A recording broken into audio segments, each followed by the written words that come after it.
이번 영상의 제목은 인간이 어떻게 하면 행복할 수 있을까? 라는 내용입니다. 인간은 행복하고 싶어 합니다. 오늘도 행복하기 위해서 열심히 살아갑니다. 그런데 냉정하게 현실을 보면 행복하기보다는 고통 가운데 살고 있음을 보게 됩니다.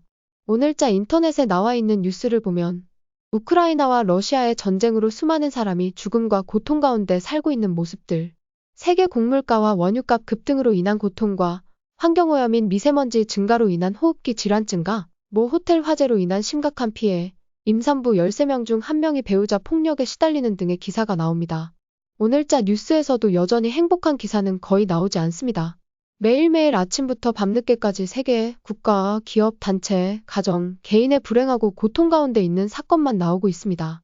개인적으로 제가 알고 있는 주변의 사람들을 볼 때에도 여전히 가정 문제, 건강 문제, 경제 문제, 관계 문제, 정신 문제, 내세 문제, 환경 문제로 고통 가운데 살아가는 사람들을 보게 됩니다. 이 문제들을 해결하려고 많은 노력을 하여서 이제 문제가 해결되었다고 하는 시점에 또 다른 문제가 터집니다. 계속 문제가 일어납니다. 그래서 할 수 없이 이 문제들을 잊어버리려고 잠시 술과 도박, 마약, 성적인 쾌락 등 방탕한 생활을 해보나 다음날 문제는 오히려 더 커진 상태로 여전히 남아있고 불행은 더 높아지고 문제는 계속 쌓여만 가고 이 문제를 회피하려는 도피적인 생활은 더 늘어나고 이것으로 인한 고통은 없어지지 않습니다. 이 불행은 해결할 수 없나요? 이 불행은 없어지지 않나요? 이러한 의문점은 인류 역사가 생긴 시점부터 역사적으로 수많은 철학자뿐 아니라 영웅들이 해결하기 위해 노력해왔습니다. 그래서 저도 복음과 전도라는 관점에서 이 문제의 해답을 찾으려고 합니다. 우선적으로 이 문제의 답을 찾기 이전에 먼저 이 불행의 원인이 무엇인지를 성서적으로 찾고자 합니다. 첫째, 불행의 가장 근원적인 원인은 인간이 하나님과의 관계가 끊어져 있기 때문입니다. 이것을 다른 형태로 설명한다면 하나님과 원수가 되었다. 하나님의 영이 떠났다. 하나님의 영이 없다. 인간의 마음속에 현재는 하나님이 없기 때문입니다. 현재 이 상황을 좀 더 쉽게 설명하자면 생활 필수품을 판매하는 동네의 슈퍼마켓에 가서 보면 수많은 물건의 바코드나 QR코드가 붙여 있습니다. 눈으로 볼 때는 이 코드의 모양을 볼 수는 있어도 그 QR코드 안에 숨겨진 세부적인 내용을 전혀 볼 수도 없고 해석할 수도 없습니다. 그런데 그 작은 QR코드 안에는 자그만치 4296자의 문자를 저장할 수 있다고 합니다. 그러나 이 QR코드 안에 문자를 보려면 인간의 눈이 아니라 QR코드 리더기를 설치해서 그 리더기를 통해서만 인간은 볼 수 있습니다. 주 하나님은 지금까지 인간에게 수없이 말씀하시고 수많은 메신저를 지금도 주고 계십니다. 주 하나님이 만드시고 보존하시고 유지하시고 이끄시는 세상, 순간순간 붙드시는 주 하나님의 손길. 인간이 세상을 살아가는 이유, 살아가는 목적, 그 외의 수많은 정보를 이미 말씀하셨고 지금도 순간순간 수많은 말씀을 하시지만 안타깝게도 인간의 눈과 마음으로는 알거나 느낄 수 없습니다. 왜냐하면 하나님과의 관계가 끊어져 있고 하나님을 알 수 있는 리더기인 하나님의 영이 인간의 마음속에 없기 때문입니다.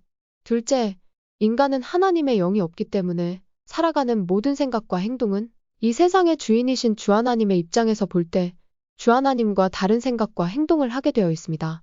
이것을 신약 성서 로마서 3장 23절에 모든 사람이 죄를 범하였음에라고 하면서 죄로 규정하고 있습니다. 셋째, 인간은 주 하나님의 입장에서 다른 생각과 행동을 계속할 수밖에 없고 누적되어지게 되므로 신약 성서 로마서 3장 10절에 주 하나님이 의인은 없나니 하나도 없다고 선언하십니다. 즉 죄인이라고 선언하십니다. 넷째, 인간은 주 하나님의 입장에서 다른 생각과 행동이 누적되므로 육체가 고통 가운데 빠지고 그 결과가 계속 나타나게 되며 그 후손들에게까지 이어집니다. 인간은 주 하나님과 다른 생각과 행동을 함으로 무엇인가가 잘못되었음을 알지만 그것이 무엇인지를 정확히 모르는 가운데 헤매이다가 정신적으로는 고통, 고민, 갈등, 스트레스로 우울, 불안, 두려움, 공포감이 쌓여지게 되며 살아가는 삶은 무가치하고 무분별한 생활을 하게 되어집니다. 이 상태를 신약 성서 마태복음 11장 28절에 수고하고 무거운 짐진 자들아라고 규정합니다. 다섯째, 인간은 정신적인 고통이 쌓여지면 결국 신체적인 부분의 병으로 나타나게 됩니다. 각종 질병이 나타나게 되며 원인을 알 수 있거나 원인을 알 수도 없는 수많은 질병에 걸리게 되며 시달리게 되며 고통 가운데 세월을 보내게 되어 있습니다. 신약 성서 마태복음 8장 16절에 저물매 사람들이 귀신 들린 자를 많이 데리고 예수께 오건을 해서 이렇게 시달리는 사람을 부르십니다. 여섯째, 인간은 이 문제들을 해결하기 위해 모든 지혜와 노력을 기울입니다. 세상의 전문가들을 찾아다니면서 해결하려고 노력하고 또는 눈에 보이거나 보이지 않는 거대한 존재에게 도움을 요청합니다. 그러다 보니 우리 주변에서 쉽게 볼 수 있는 사람의 형상, 짐승의 형상, 판타지의 형상, 부적, 타로 또는 형상을 모시고 있는 신전에 모든 정성을 들여서 문제를 해결하고자 합니다. 일곱째, 결국 인간이 가지고 있는 셀 수도 없는 수많은 문제들은 어마어마하게 많지만 그 근원과 뿌리를 찾아서 가다 보면 가장 근원적, 근본적인 문제를 만나게 됩니다. 성서에서는 이 근원적, 근본적인 문제를 인간이 주 하나님과의 관계가 끊어져 있다, 하나님과 원수가 되었다, 하나님의 영이 떠났다, 하나님의 영이 죽었다, 하나님의 영이 없다가 됩니다. 이것을 쉽게 설명해 본다면 전 세계에는 수많은 도시들이 있고 그 도시들에는 대부분 커다란 강들이 있습니다. 그런데 그 커다란 강들은 하류에 가서 보면 거대하고 강폭도 넓고 강한 물길이 흐르는 것을 볼 수 있습니다. 그런데 하류가 아니라 상류로 올라가면 갈수록 그리고 그 근원지에 가까이 가면 갈수록 실망스럽게도 아주 조그마한 물이 솟아나오는 것을 보게 됩니다. 그 조그마한 근원지에 물이 흘러가면서 주변의 지류들을 만나고 또 만나고 합하여지고 또 합하여져서 점점 물길이 거대해져서 결국 거대한 물길을 만들게 됩니다. 오늘날 전 세계 인구 80억 명의 인간이 개인별로 가지고 있는 문제도 수없이 많고 더 많아지고 복잡하지만 의외로 그 문제의 근원을 추적하다가 보면 너무나도 간단하고 단순한 결론에 다다르게 됩니다.